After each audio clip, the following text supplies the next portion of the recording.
This video is for the installation, connection and setup of the Hotron SSR3 monitored safety and activation sensor. When fitting the SSR3 sensor, they must be fitted in the center of the opening. Another important measurement is the bottom of the sensor cannot be any higher than 50 mm above the transom or the bottom of the operator. So we'll measure this one up and fit the template.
Dip switches X, 1 and 2 are your presence timer. Again, this must be set to either 30 seconds or 60 seconds to comply with EN regulations. Dip switches 3 and 4 are your frequency.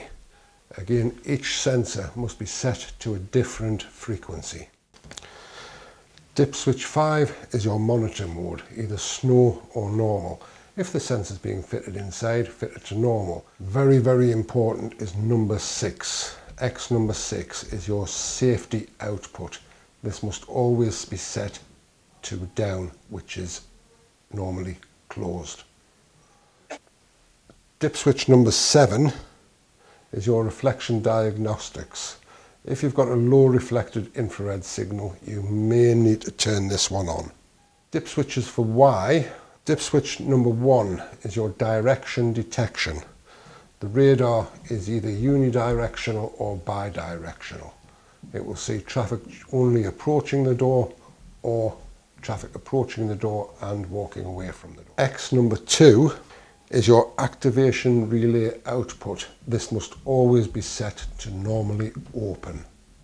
Dip switch number X3 is your activation relay. You can either have just the radar itself as an activation, or you could have the radar and rows 2 and 3 of the safety acting as activation. Dip switch X4 is your door hold. This must always be left on automatic. Dip switch number X5 must be turned is the door wheel learn. This must be turned on. This will learn the opening and closing cycle of the door and turn rows 1 of the infrared off to allow the doors to close. Dip switch X6 is your test input. This must be turned on to allow the doors to monitor the radars and vice versa.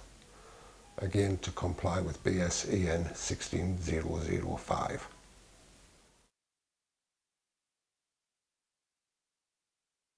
When bearing your wires, you need approximately 7 to 10 mm of cable showing. So make sure you bear it nicely, twist the ends, and if it is slightly long, you can fold it over.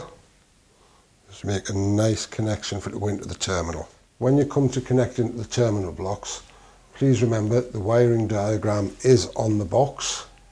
Please follow it wire for wire correctly. Also, please remember you must remove the safety link. Terminal number 1 is brown. Terminal number 2 is grey. Terminal number 3 is green. Terminal number 4 is white. Terminal number 5 is blue. Terminal number 6 is yellow. Terminal number 7 is black.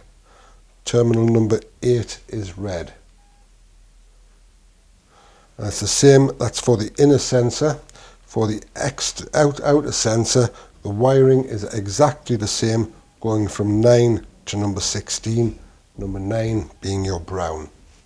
Once all of your sensors are fitted, wired, and the dip switch is set correctly, to comply with BSEN 16005, you must turn the monitoring on for the individual sensors.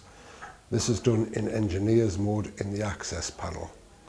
Once you're in engineer's mode, if you press the up button until you come to the monitored sensor screen, you then press set to set the sensors.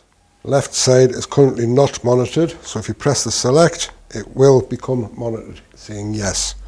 Press the down arrow, you've got the right side is currently showing as monitored. Inner threshold is currently showing as monitored. Outer threshold is currently shown as monitored. Then you scroll out of that menu and then go back into client's mode, and the doors should work